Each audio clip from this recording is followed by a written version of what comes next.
इसका एग्जाम्पल हम देखते हैं इवोल्यूशन इन कैबेज प्लांट में। वाइल्ड कैबेज जो पहले मौजूद थे, अभी भी हैं, उसमें जब आर्टिफिशियली किसानों के द्वारा कुछ चेंजेस किए गए उसके टर्मिनल बेड में, जैसे ये पौधे जो थे, इसमें क्या है, इसका पत्तियां बहुत बिखरी हुई थी, उसके पत्तियों की दूरी को कम करके जब उसने टर्मिनल बर्ड में कुछ डिफरेंसेस किए तो पत्ते गोभी यानी कैबेज का निर्माण हुआ।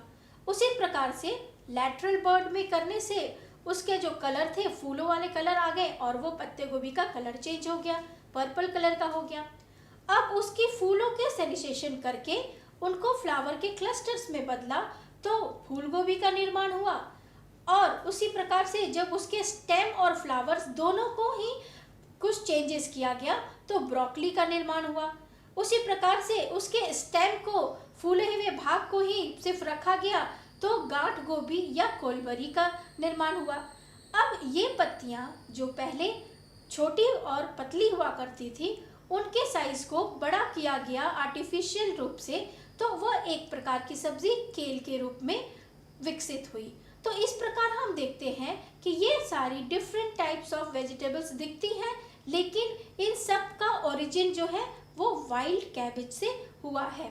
तो इस प्रकार हम यह देख सकते हैं कि इवोल्यूशन या विकास जो है वह प्रोग्रेस नहीं है, प्रगति नहीं है, वह तो डाइवर्सिटी है। एक ओरिजिन से दूसरे ओरिजिन में नए नए प्रकार के जन्म होने का वो एक प्रोसेस है।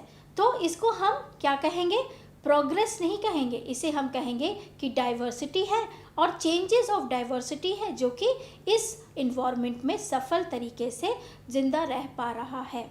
तो अब हम अपने आखिरी पड़ाव पे पहुंचते हैं जो कि सबसे इंटरेस्टिंग है, ह्यूमन एवोल्यूशन। मानव की उत्पत्ति कहाँ से हुई और कैसे हुई।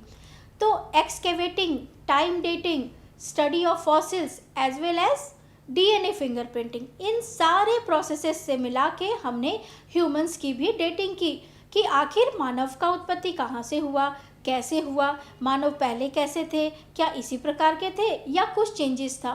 तो हमने देखा कि अभी के परिप्रेक्ष्य में कुछ मानव गोरे हैं तो कुछ काले हैं, तो इसकी भी स्टडी की गई कि क्या कुछ डीएनए सीक्वेंसिंग अलग है, कुछ जीन में अलग है, आखिर क्यों हम एक दूसरे से रंग में अलग दिखते हैं।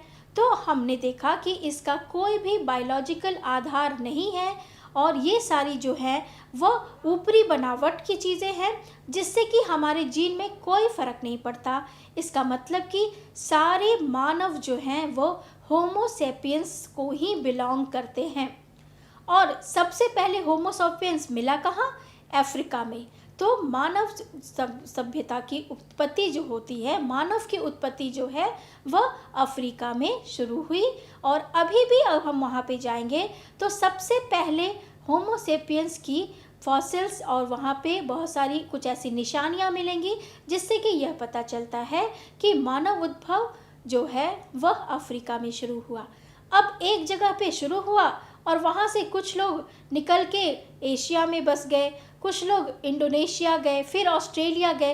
इस तरीके से एक चेन बनता चला गया और लोग नए नए जगहों पे जाके मानव की जाति को फैलाना शुरू कर दिए। कुछ लोग वापस अफ्रीका आए और फिर वहाँ पर भी उन्होंने फिर से मेटिंग की और अपने जीविका को आगे बढ़ाया। उस तरीके से हम देखते हैं कि पूरी धरती पे मानव सभ्यता, मानव की जो प्रजाति है वो कैसे फैली, वह अफ्रीका से ही धीरे धीरे पूरी जगह पर फैली है। अब जब अफ्रीका में होमो सेपियंस के सब कुछ प्रमाण मिलते हैं तो हम यह देखना चाहते हैं कि क्या मानव, क्या जानवर, क्या पशु पक्षी, इन सबके में भी कुछ रिलेशन है। आखिर ये किस प्रकार का इवोल्यूशन है, किस प्रकार की उत्पत्ति है।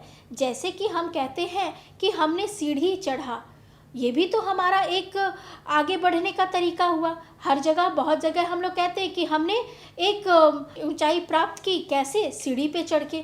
तो क्या मानव की उत्पत्ति भी सीढ़ी के नीचे पायदान से ऊपर आना है या फिर वह एक पेड़ के जैसा है। इस सवाल को हम देखेंगे और इसके बारे में हम जानेंगे। तो जब हम मानव की उत्पत्ति देखते हैं तो हम देखते हैं कि वह किस प्रकार दूसरे जीवों से कनेक्ट होते हुए वह एक प्रीमोडल फॉर्म से निकला।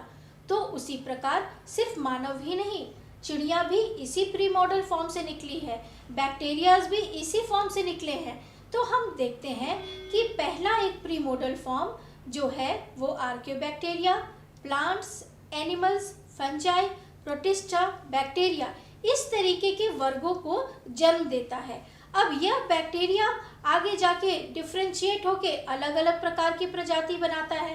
एनिमल्स डिफ्रेंशिएट होके इनवर्टिब्रेट, वर्टिब्रेट्स, फिर आगे जाके आर्थ्रोपोड्स, एम्फीबियंस, मैमल्स, बर्ड्स, इन सभी में विभाजित होती हैं। उसी प्रकार से प्लांट्स भी जो है vascular plants, non vascular plants, फिर आगे जाके सीडलेस प्लांट्स, और इस प्रकार से अनेक प्रकार के जो प्लांट्स हैं वो ओरिजिन होते हैं। तो इन सब का जो ओरिजिन, मेन ओरिजिन कहाँ है, वो फर्स्ट प्रीमोडल फॉर्म में है। तो हम यह कह सकते हैं कि मानव की उत्पत्ति या फिर पूरे की पूरी कायनात के एवोल्यूशन जो है वो हम एक पेड़ से दर्शाना ज़्यादा सिद्ध साबित होगा, ना कि सीढ़ी का। अब सीढ़ी का क्यों नहीं? इसलिए क्योंकि सीढ़ी का हर एक पायदान एक दूसरे से कनेक्ट रहता ज़रूर है, मगर वो एक दूसरे का पूरक नहीं होता है, उसको वो आगे जाके ब्रांचेस करता नहीं है, वह एक दूसरे के ऊपर नया फॉर्म बनाता है। लेकिन यह पेड़ जो है वह आगे जाके इसको ब्रांचेस बनाती है। तो evolution can be easily and perfectly defined by a tree rather than a ladder. तो इस प्रकार हमने ह्यूमन का एवोल्यूशन, बहुत सारे जीवों का एवोल्यूशन देखा, और किस प्रकार से यह हेरिडिटी से आता है, वंशानुगत है कैसे है, ये हमने देखा। तो अब इस चैप्टर को हम लोग यहीं पे बंद करते हैं और यह देखते हैं कि इनका क्वेश्चन एंड आंसर क्या है। ये बहुत ही वास्ट चैप्टर है और इससे बहुत ही 1 मार्क्स के क्वेश्चंस आपको पूछे जा सकते हैं। तो इस चैप्टर को आप बहुत ही ध्यान से पढ़ें और इसकी सारी जानकारी को अपने आप में आप ये सम्मिलित करके रखें, क्योंकि यह आगे बहुत ही बारीकी से किया गया अध्ययन आपको काम आएगा। धन्यवाद।